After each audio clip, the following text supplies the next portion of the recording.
Okay, and we're live. See, I did too long of a pause at that top. See, if I don't start talking right away, it's like a really long pause. Anyways, okay. Here we go. As I clear my throat. We'll just wait for a second and see if anybody joins. It might just be me. I did see when I was getting ready to put this on the stream that my Facebook logo is not on there. So I don't know if it's streaming to my personal Facebook page, would be really, really weird. Or is it going to my public page? I don't know. Hey, okay, you guys see me. Hello. Vicky on Facebook. What's up? Erica. Here we go. On YouTube. Yes, let's do that. Let's make it happen. Let's get the show on the road. You know what I found though? The month of December, you guys, after an election is like this huge exhale. And I feel like a lot of people are like, oh, we are burnt out on the politics. We just went through a huge election. We're tired. And now we're going straight into the holidays. And if you're a mom, you guys have heard me talk about the holidays. I try to get it all done. And what I did, and this is my own fault, is I created a lot of these little traditions, little things that I do as a mom that then they become expected. And you're like, oh, I did do that 1 year. And they're like, yeah, are you going to do it again? And you're like, did you like that? And they're like, yes, we liked it. We have to do the gingerbread house. All little things, and they add up. And so it's a list of things to get done. And there's so much to do. There's just so much to do in such a short amount of time. Earlier this morning, I picked up our Christmas card or whatever, and then addressing the Christmas card. You guys get it. I mean, if you're a mom, you know. And hey, you might be a dad out there that does it all. I don't know, but for me, the month of December it's just go, go, go. And so that's where I'm at. That's what I'm doing. If you don't see me making a video or here giving commentary, I am wrapping presents, doing Christmas parties, doing all the packaging, wrapping, all of it. Baking, lots of baking. It's Christmas cookie traditions. Are we going to make those Christmas cookies, Mom? Because we really like that kind. Yes, we'll do it all.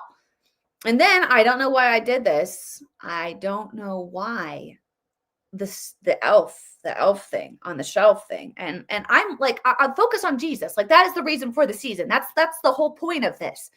And I know we've got people out there that are like, we don't even celebrate Christmas because technically Jesus was not born in December and it's really a pagan holiday. Listen, for those people, I am thrilled to set aside a day and a time where we recognize the birth of Christ. That's my stance on all of that, if we're going to get into the weeds on it. Anyways, so the elf thing, though, that just was because friends had their elves come. And I'm like, our elf doesn't show up until, I don't know, the day before Christmas. So they just fly in and fly out. That's just what they do. It's short-lived. Anyways, so that's just what I'm doing, you guys. Yeah. Oh yeah, and then yes, you got sick on top of it all. Of course, yes. I'm actually getting over a cold right now that just showed up over Thanksgiving. But we're good. We're going to do this. We're going to recap this week, you guys. I did not go live last week. I didn't do a live stream because it was right after Thanksgiving. And that's always a quiet week. People are usually with their family or friends and not a lot of drama. But we're going to get into some stuff that we haven't talked about yet. Let's start with Biden pardons Hunter. That happened. And I don't know if anyone out there was like, oh, no. How could he? Of course he's going to pardon Hunter. I would pardon Hunter. I would pardon Hunter if I was the parent because it's your child. And Now, is it the right thing to do? No, it's not the right thing to do. It's like if you don't discipline your child, eventually they just become like crazy hoodlum, right? So you have to discipline them. And this to me just pictures a lifelong saga between Joe Biden and Hunter Biden, of Hunter getting wrapped up in a lot of his dad's junk and the corruption, and that breeds all sorts of issues. You know, we talk about the drug use, you talk about hiring, prostitutes, we talk about all of that, but there's a lot of trauma there in that family. I mean, if you really think about it, like, they're not well. It's very unhealthy family. And then you see Hunter and Joe's connections throughout, Joe's time as a public servant, especially his time as vice president. So we'll get into that in a second. But, I'm sure there's internal guilt because Joe knows that a lot of what Hunter has done is because of Joe, right? So it's like, you probably wouldn't have got wrapped up in a lot of this stuff if I hadn't have pulled you in. I mean, that's really what happened. So I wasn't surprised that he's going to, of course, try to protect his son. But what's so fascinating to me is this pardon wasn't a pardon, like just, okay, we're going to pardon you for that gun charge. You lied. You did have a drug addiction when you said you didn't on the drug, application, on the gun application. You didn't pay your taxes, okay, we're going to pardon you for those things. But Joe does an unconditional pardon that blankets a 10-year span, okay, all the way back to before, right when Joe Hunter starts to get, involved with Burisma, right? He sits on this oil and gas board out of Ukraine that is vastly known for its corruption. Hunter sits on that board, gets paid millions of dollars, okay? And that's where it kind of starts. Right. That's where it kind of starts. We also know that Hunter worked with the businesses tied to the Chinese Communist Party.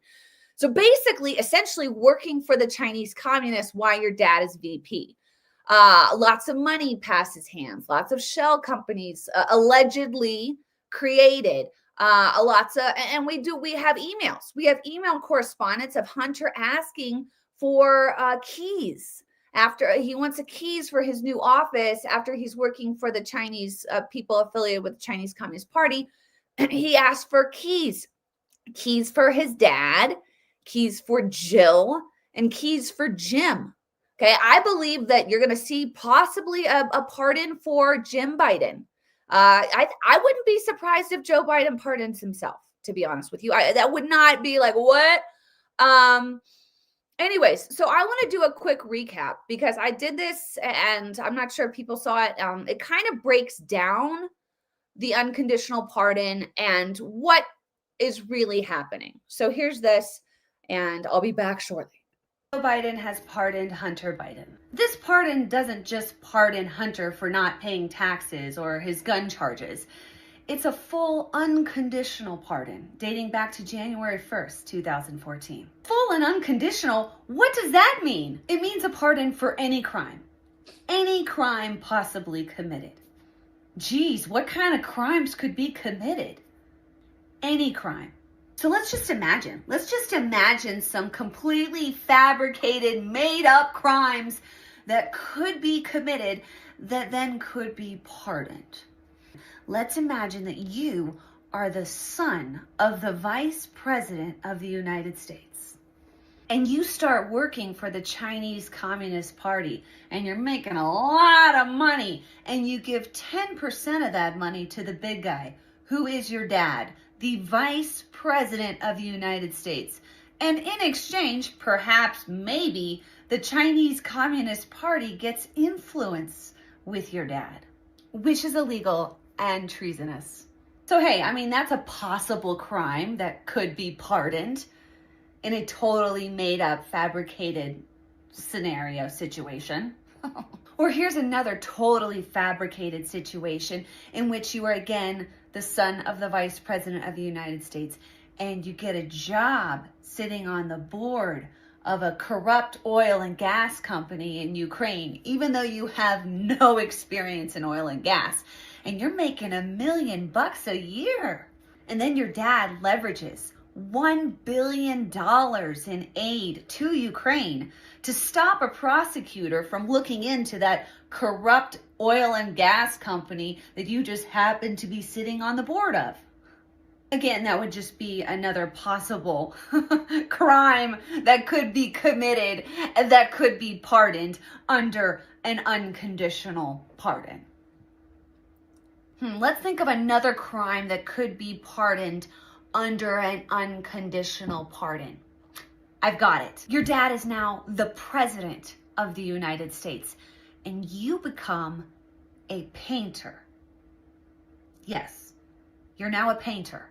And you start painting these paintings, and then you start selling these paintings for hundreds of thousands of dollars. But you won't expose who some of the buyers are, which is really shady. I mean, some of these guys could be world leaders or rich oligarchs looking to gain influence to your father, which would again be a pay-for-play activity scheme, which is then again illegal and treasonous. I think I've said treasonous too many times in this video. So again, that's another possible crime that could be committed that then could be pardoned under an unconditional pardon. Or let's say you have this laptop and then you lose it. And this laptop has so much of your criminal activity on it. And nobody will really know the full story of what was on the laptop because your dad, again, in this totally fabricated scenario, is the president of the United States and he pardons you. And the laptop just totally goes away now. All of it, all the criminal activity on the laptop goes away. And this protects you. But not just you. It also protects your dad. Again, that's just a totally made up possible crime that could be committed that then could be pardoned under an unconditional pardon. So that's it. I mean, I think that's kind of like, I tried to like wrap it up for you guys in a somewhat quick video, not really, but a quick way to say, oh my gosh, this family and their corruption, and now to be like, oh, we're just going to pardon ourselves as we exit the stage. It's unbelievable to me. And what's crazy to me is the media, like throughout all of this, didn't ask any questions. You would think that the minute Hunter Biden's like, yeah, I'm a painter now. I'm going to paint paintings. And that's like me saying I'm a painter now. And I'm now auctioning my paintings off for hundreds of thousands of dollars a year. And nobody questions it. Nobody's like, what? And then people are buying these paintings.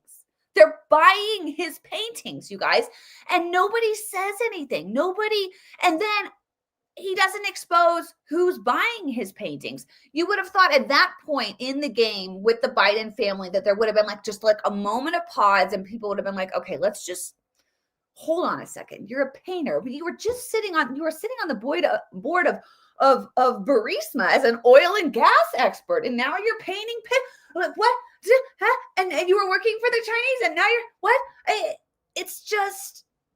It makes me so mad. I continue to come back to my frustration with the media because your average American, and I know these people, man, they sit down, they watch 60 Minutes, they watch ABC Nightly News. They have no idea about any of this. They think that Joe is like a good guy. They think that Joe Biden is just your everyday grandpa, just doing his thing, just low key, not a bad. He likes to talk about corn pop and his hairy legs. He's just, good old Joe. They have no idea. And I mean, I don't know. I'm hoping at some point there is like exposure, but then there's this part of me that I think Joe's going to pardon himself. I think he's going to pardon himself. He might even pardon Jill and Jim and anybody else involved with my crimes. You're pardoned too. I don't know. So we'll see. I mean, it also is a huge, like, okay. And if you're just like that person that sits down and watches 60 Minutes and ABC Nightly News and you're like, believe what they tell you. If you hear, okay, you're pardoning yourself, that must mean that there could be potentially, possibly, maybe something that you could be charged with. It is an admission of guilt in its own way, right? So I don't know. Oh, and I totally left out, like, didn't Hunter Biden receive some kind of jewelry or something from the Russians or some rich oligarch? I don't know. Somebody can look that up for me. But I remember that too. Like, and the prostitutes and the stuff on his laptop, the pictures that I saw, it's straight up sick, evil, dark stuff. And, you know, an unconditional pardon, that just that alone should just give you pause. If you're pro Biden, team Biden, it should just give you a moment of like, why did you do an unconditional pardon? You know, like just a blanket of like anything in the last 10 years. Why, you know, maybe start going down that rabbit hole. Maybe start looking and researching. I don't know. Just a thought. And now we've got these preemptive pardons. You guys, that's the new thing now. There's like, Biden's like, I am mulling over some preemptive pardons, possibly for Fauci. Now, why would you need a preemptive pardon for Fauci? What did Fauci do wrong? Shouldn't you ask that question? Shouldn't you be like, wait a minute. Why would we have to pardon Fauci? What? Why? Maybe because he lied under oath? Maybe because he was involved in gain of function research? I mean, the man, you start to go down with figuring out Fauci and his background. Just, again, dark. All the way back to his involvement with HIV and the AIDS pandemic and all of it. Or who else? Adam Schiff, the guy that lied about the Russian hoax. You know, literally tried to frame Trump's first presidency from 2017 to 2000 and right before, 2020, was consumed with the Russians stole the election. Trump helped them. They worked with Trump. Trump is a Russian agent. He colluded with Russia. Let's launch an investigation. We got Mueller over here. This special counsel Mueller, trying to figure out something on Trump colluding with Russia. So the whole time, Trump is battling this completely false, fake hoax about him colluding with Russia to win the election. And that was totally fueled by Adam Schiff. He was behind the whole thing. And they never found anything. And what else did he say? Oh, General Mark Milley, who was talking to the Chinese while he was working for Trump, which is that's treason in itself right there. So he's thinking of potential pre-pardon for General Milley, Liz Cheney. Isn't it strange how Liz Cheney just poof? Do people know that hardcore evidence was deleted on the January 6th committee right before the House GOP took over in the last elections, right before the GOP became the majority, and then they could launch an investigation. The investigating, all the Liz Cheney people that were all investigating January 6th and what happened January 6th, and they tried to, there's an insurrection. They deleted like so much evidence, so many documents. Like that should bother you. These people, the corruption is so deep. Who else? Probably more. I think, to be honest with you, I think it's going to be a crazy pardon season. I mean, gosh, if you start to think about all the people that framed Trump, that tried to take him down in his first run. I mean, all the way back to Comey. I mean, Lisa Page, Peter Strzok. there could be a ton of pardons. Okay. A ton of pardons. But my hope is that we're hearing Kash Patel does have the votes, possibly, hopefully. He knows all this happened. I mean, gut the whole thing, right? Just get in there and clean house. I mean, that is what has to be done in order to save this country. If we don't get in there and we don't as fast as possible start to just gut it all, tear it down, get rid of all the snakes, the corruption, downsize, eliminate the waste, all of it as fast as possible, because we've got a very short amount of time to make this happen, because usually the party in charge will most likely lose the House in the 2026 midterms, right? So we've got 18 months to get in there and get everything done that we need to get done. And that's a short amount of time. So,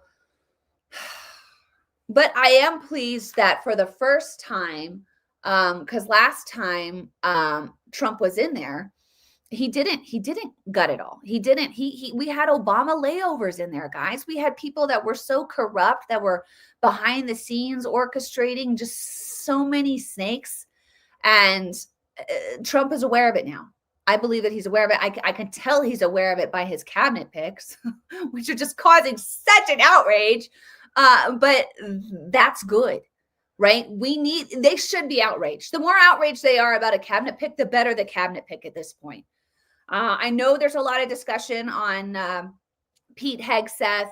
I did speak to privately to my supporters about kind of where I am on that, but I don't believe that a lot of the allegations against Pete Hegseth interfere, and I don't believe most of them. I really don't. And even the ones that, infidelity and stuff like that, I'm not a fan of infidelity. Of course, I mean, who's a fan of it? I'm a huge fan of infidelity. Most people aren't. And I'm one of those people. I'm not a fan of infidelity. But I don't believe that inhibits his ability to get in there into our military and to clean out all this woke DEI junk that we have in there that has literally weakened us. We are a laughing stock on the world stage, right? We need to be feared, right? You need to have lethal men in our military ready to destroy. That is the job of our military, to protect and destroy if they must. We turn it into a clown show. And so we need someone to get in there and bring it back to its original form. So that's my thing on Pete Hegseth. So we'll watch these cabinet picks. I'm not surprised by these preemptive pardons by Biden. There could be more. I think there's going to be a mass, like I said just a few minutes ago, a mass amount of pardons. Because there's so much corruption, right? They're all panicking, as they should be. So that's good. I hope they are panicking. That's my hope. And, after the pardon with Hunter, because I've been following Hunter for a while, I've parodied the guy a few times. I know about, I've done the research, his involvement with the Chinese, involvement in Ukraine, selling the paint, all of it. And, then you hear he's pardoned. And I'm like, gosh, do these guys ever have to own up for what they did wrong? Is there no justice? Is there no consequence for your actions? There's that side of me that's man, I do get frustrated by that. But when I do pray about it, there is justice and judgment coming. And it's going to be so severe that I really wouldn't wish it on Hunter Biden. I wouldn't wish it on anyone, because it's everlasting and eternal. And there's grace, and I hope that there's redemption and repentance for these people that have committed horrible atrocities. And that is what kind of gives me that peace when I feel like people are getting away with really bad stuff. I'm man, Like, I want the bad guy caught. Yeah, you know what I'm saying? It's like watching a horror movie, and at the very end, like the very like the horror evil villain is like victory, and you're like, that was a terrible film. That was horrible. You know, like you want to see the bad guys get their due, right? And so I know they will. At some point, they will. And that's where, you know, I kind of sit with all of it. But that's not to say that you don't like advocate for justice and judgment here in this earth, in this present moment, especially for all the people, these innocent people, especially children. I mean, there's a lot of children stuff tied to Hunter, and that's where I'm like, okay, there's got to be a line drawn somewhere for me. And when you touch the kids, I can't. Okay. Anyways, I'm just rambling at this point. Next up, Daniel Penny. We should be getting a verdict any moment. It just in this morning that the jurors in the Daniel Penny manslaughter trial over the subway chokehold are deadlocked, which just blows my mind. Okay. If you guys don't know the story, and I'm gonna play the video because you guys need to hear from Daniel Penny himself. He's an ex-Marine, finds himself on the subway. A guy comes on, a schizophrenic, and says he's going to kill people. He's going to kill people, acting violent. Let's just read about this guy. He has had 42 prior arrests. Jordan Neely is his name. He was on the top 50 list of someone that needs help in New York. I guess they do like mental evaluations, and they keep an eye on these people. He was one of those people in the top 50 in New York City, you guys. Multiple witnesses came forward and thanked Penny after doing what he did. He did have to put this guy in a chokehold. Ends up, the guy gets put on a chokehold, holds him down, and the police arrived, and they did not reset. They did not do any kind of CPR. They didn't do anything, and he was technically still breathing, is what reports are saying. That he technically was still breathing. The police did not perform CPR because he's homeless, and they were threatened. They were afraid of like HIV or AIDS or any kind of sickness that they could possibly potentially get. And so they didn't, is what they're saying. They didn't perform CPR because of that. Yeah, it's reported that he was alive when the cops showed up, but they didn't render aid because he was dirty and smelly, and they were at risk of getting potential diseases, is what they said. Let's see here. At the time of his death, there was a warrant out for Jordan Neely's arrest for the assault of a woman on a subway. I mean, so it is crazy that this even went to trial. And if they don't rule like in favor of Penny and rule not to convict this guy in any way, this is bad. Like if they don't let this guy out and like off, you're looking at just giving a complete like go get him to all horrible criminals out there. If you know that you're out in public and you see some horrible person doing things to innocent people, and you're like, oh gosh, I would do something, but then I would get in trouble. So just let the bad guy do his thing. And that's crazy. Like this guy is a hero to stop this man from hurting more people on the subway. So here he is. It's about a 3-minute thing, but I think it's important because it really gives you a picture of what went down. Take the subway multiple times a day. In this instance, I was coming from school. I got out of class around 2:15, and I took I was at J Street Metro Tech, took the Uptown F train. At 2nd Avenue, a man came on, stumbled on. He appeared to be on drugs. The doors closed, and he ripped his jacket off and threw it at the people sitting down to my left.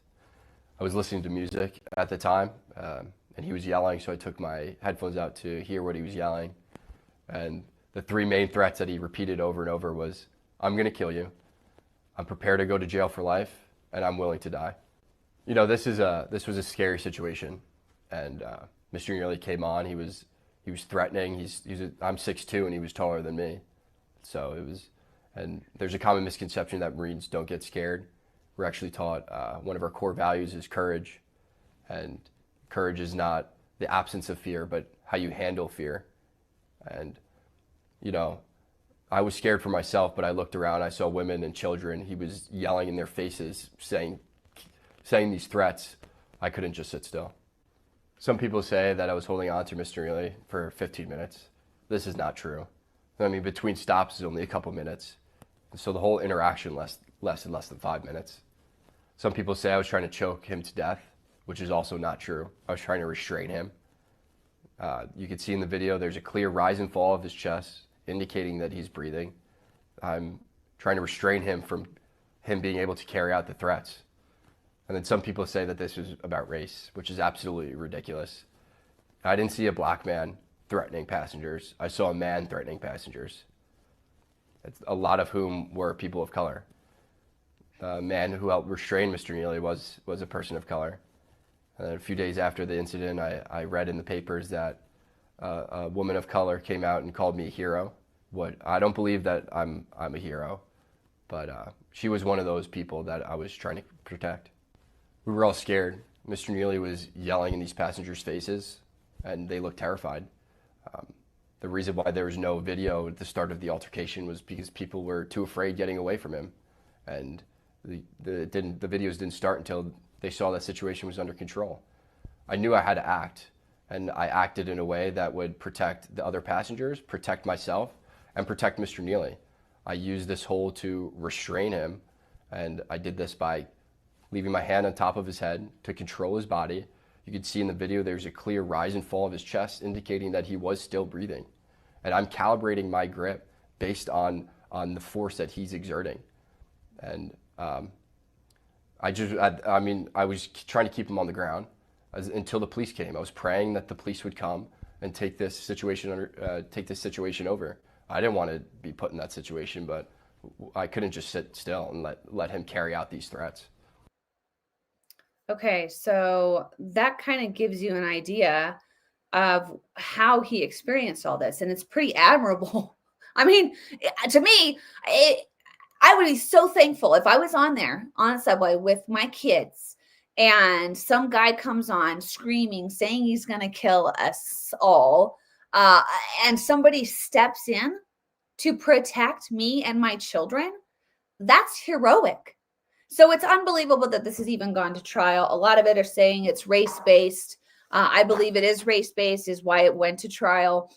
And now we've got the father of Jordan Neely has filed a suit. He's filed a suit on Wednesday against Daniel Penny, a civil suit, which just, it's crazy to me. Like, where were you as a dad for Jordan Neely, who clearly needed some help? He clearly needed a parent to step in and help him out, especially if he's struggling with schizophrenia, he's struggling with drug use. Where were you as a dad? Where were you? That's what we should be asking. Where were you? And now that your son is gone, you are suing Daniel Penny for money? It's disgusting, actually. I feel like just disgusting. So we'll see what happens. That could come down at any moment right now as we're talking. But praying that, Daniel Penny is released and this whole thing goes away. I mean, it should have never even, this shouldn't have happened. So it's remarkable to me that we're even here and that the jury is deadlocked right now. Like, this is very cut and dry. It's very clear. Next up, since I was on here last, to recap the week, this United Healthcare CEO, have you guys been following this? Assassinated as he's heading into the hotel for this annual meeting for United Healthcare.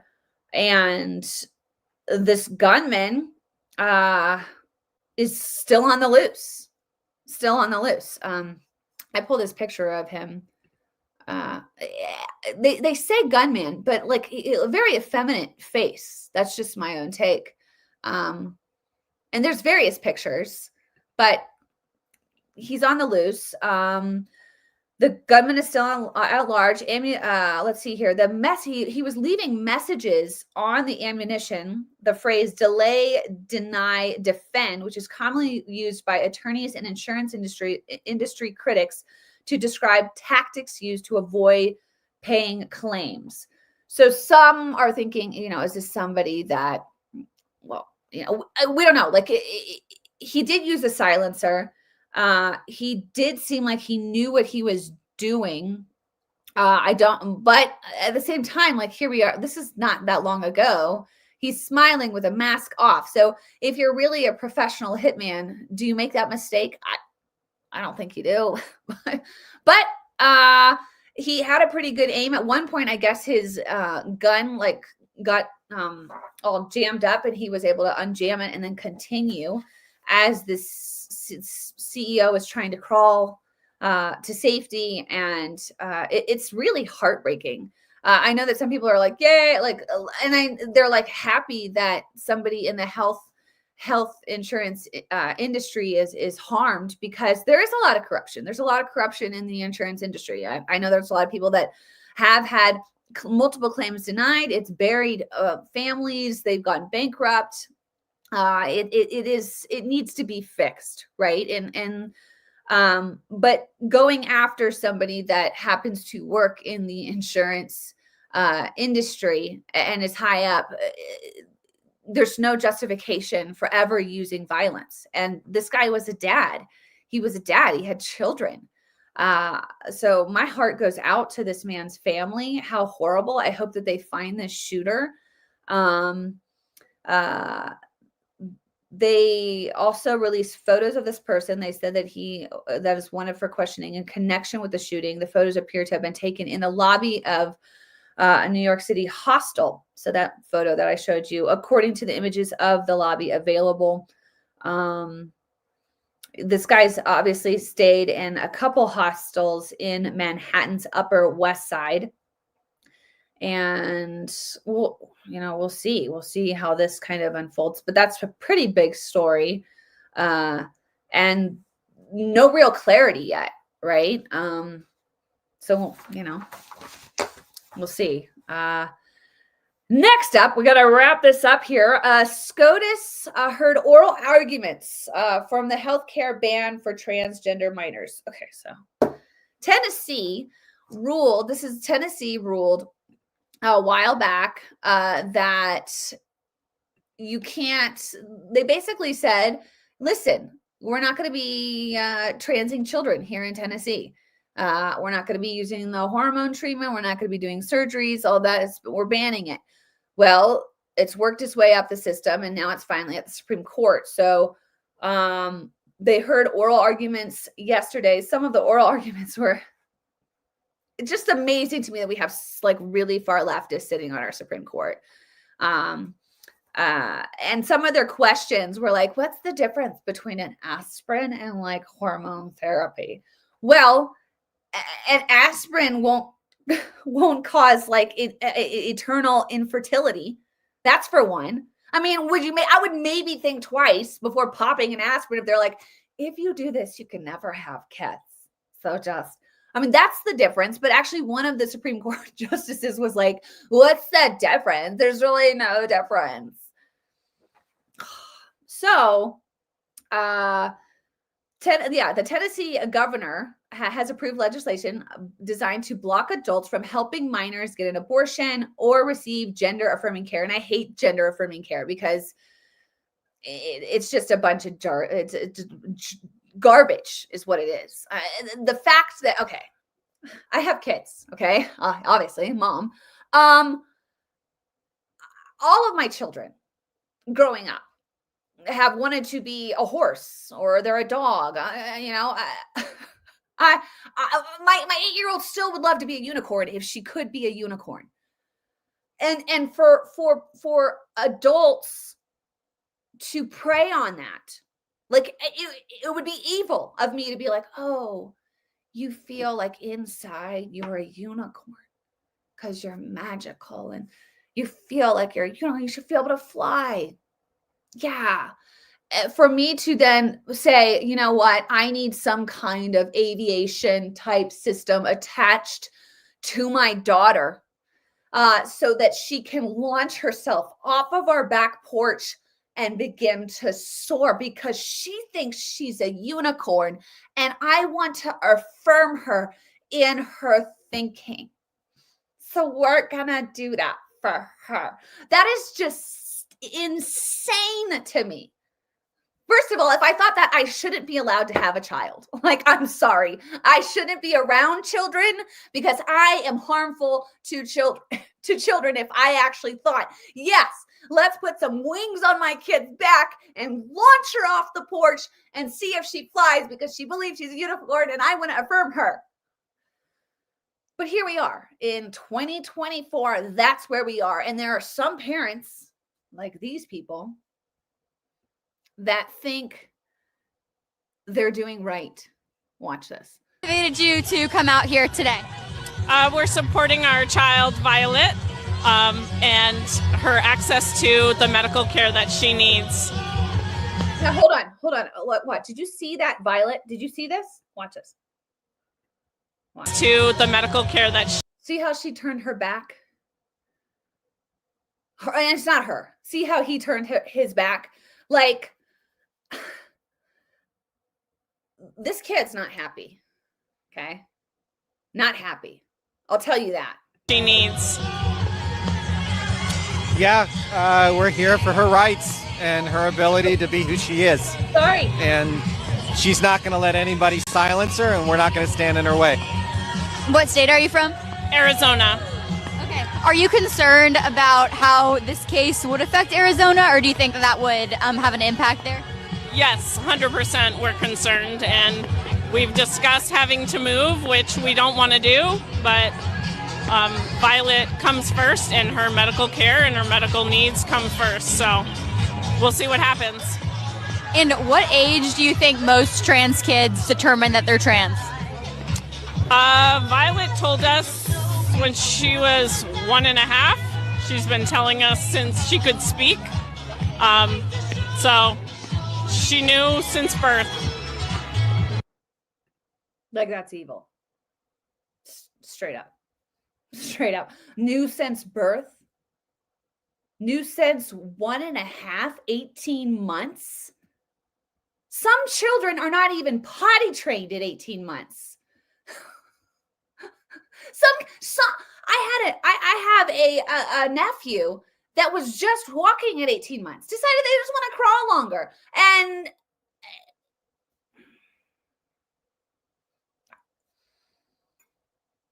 you can't get a tattoo. You can't get married. You can't buy cigarettes. You can't buy alcohol, but you can permanently castrate your child. Well, how did we get here? And these parents said that their child knew at 18 months since birth. No.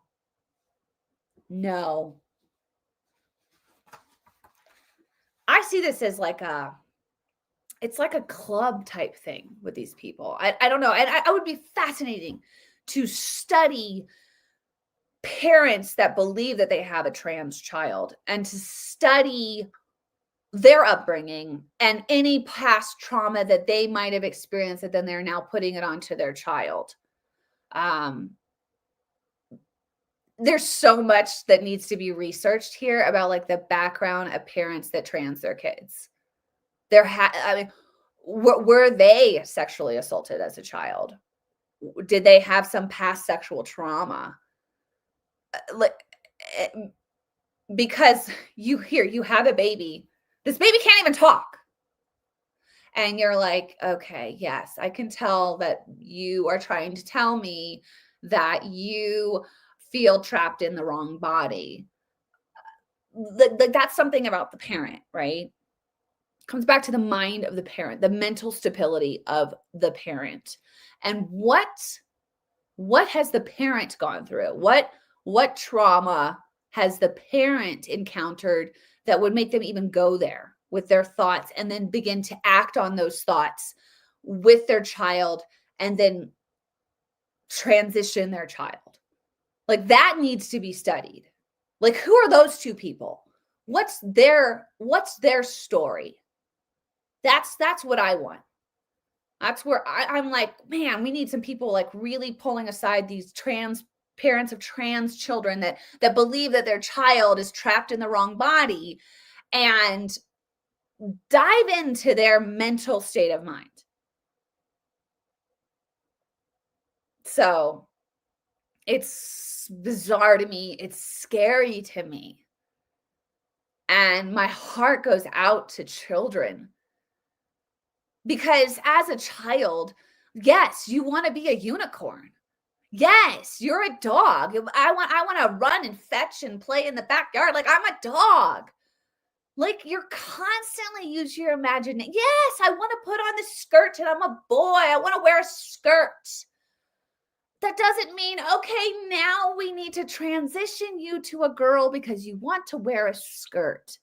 Like, I don't know how we've gotten to this extreme, and so extreme that we're doing surgeries on children, that they're giving medication and hormones to children that will forever impact the rest of their lives.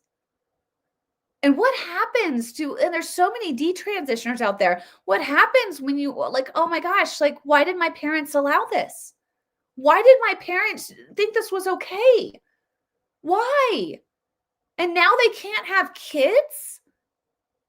Like, this is heartbreaking that we have reached this point as a society. And I believe that, I mean, if Jesus doesn't return soon here, we are going to look back on this period in history and be like, my goodness,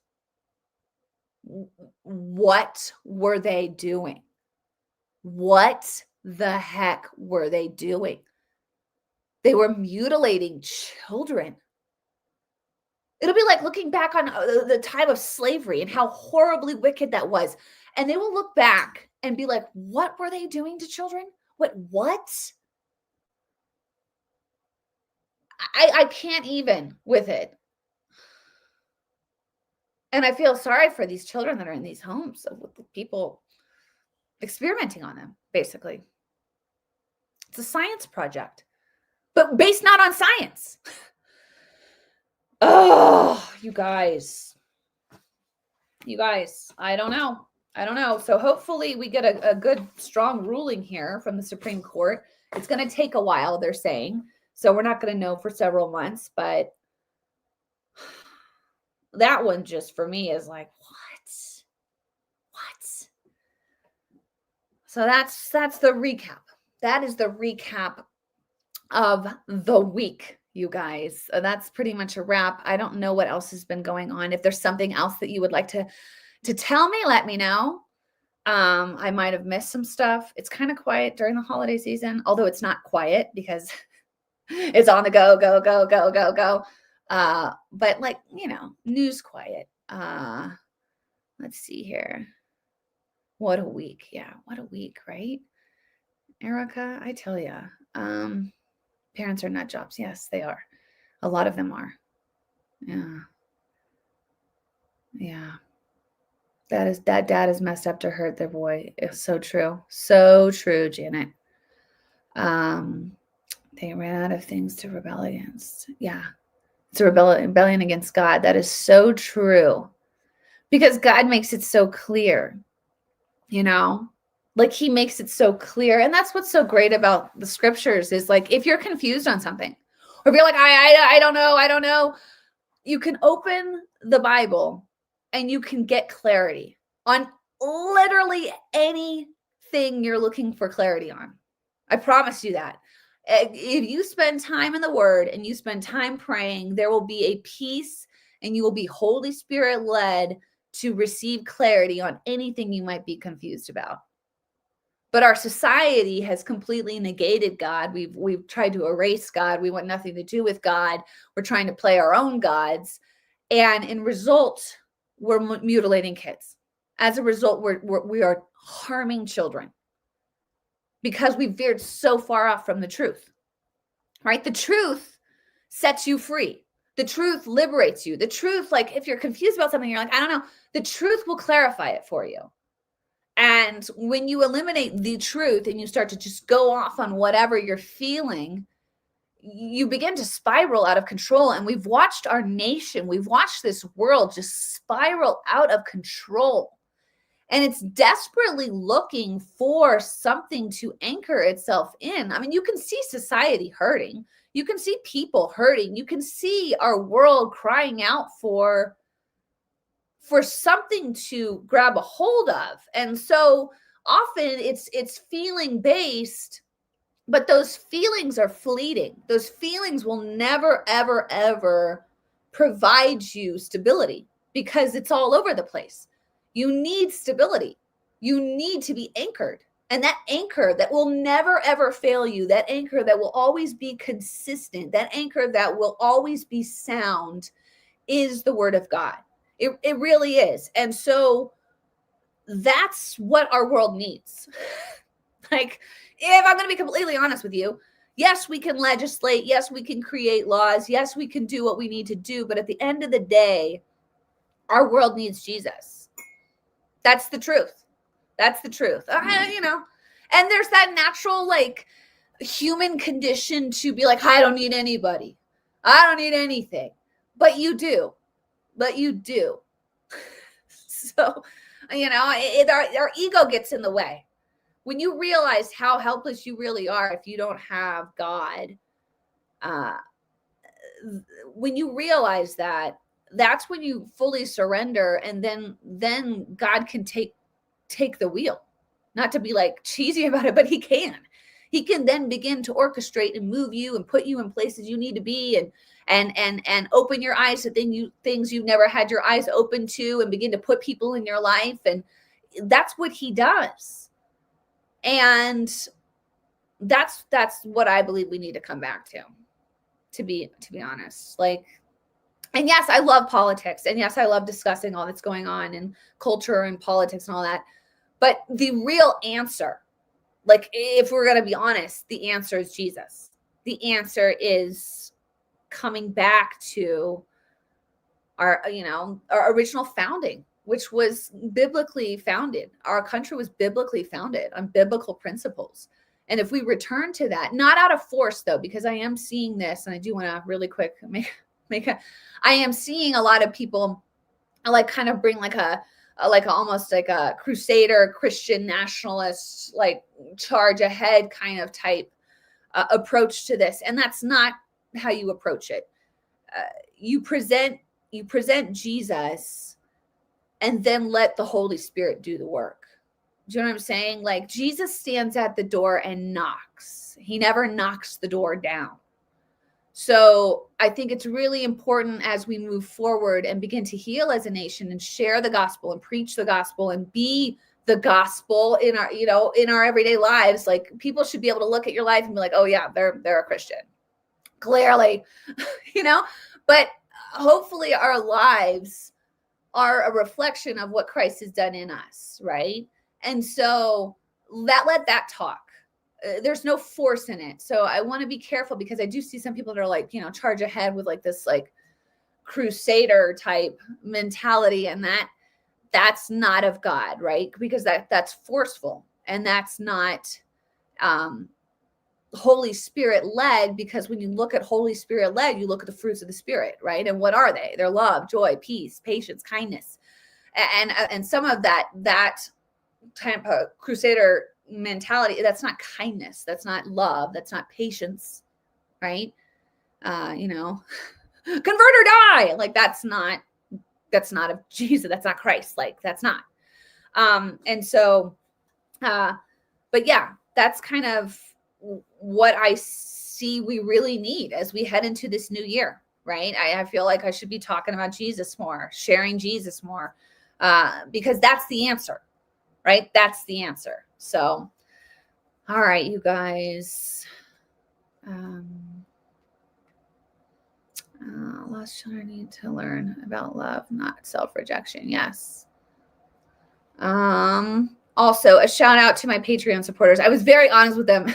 Sorry, guys. I know some of you guys are on here with my last Minute with Mama, because I'm like, guys, in order for me to keep doing this, I need to grow my Patreon support as a page.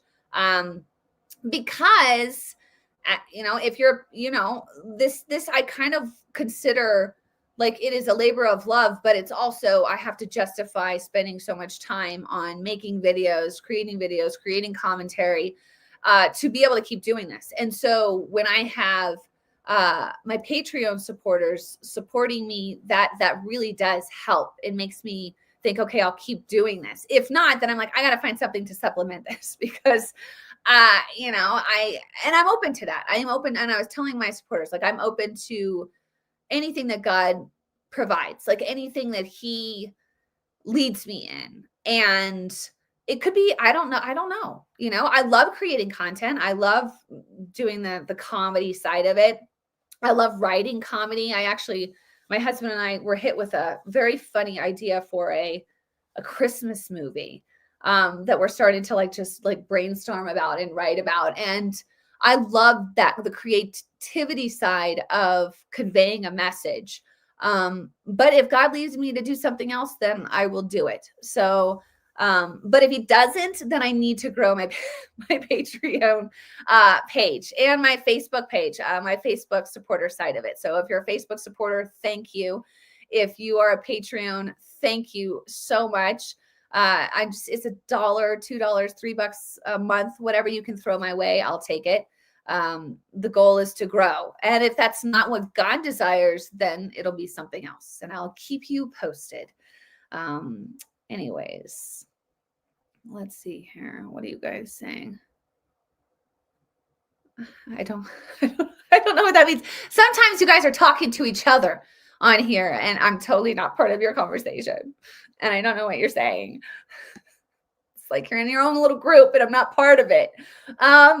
So all right, I'll leave it there. God bless you all. Keep praying for this nation, pray for this country, and, pray for these people that just are blind, right? Because they really need to be unblinded.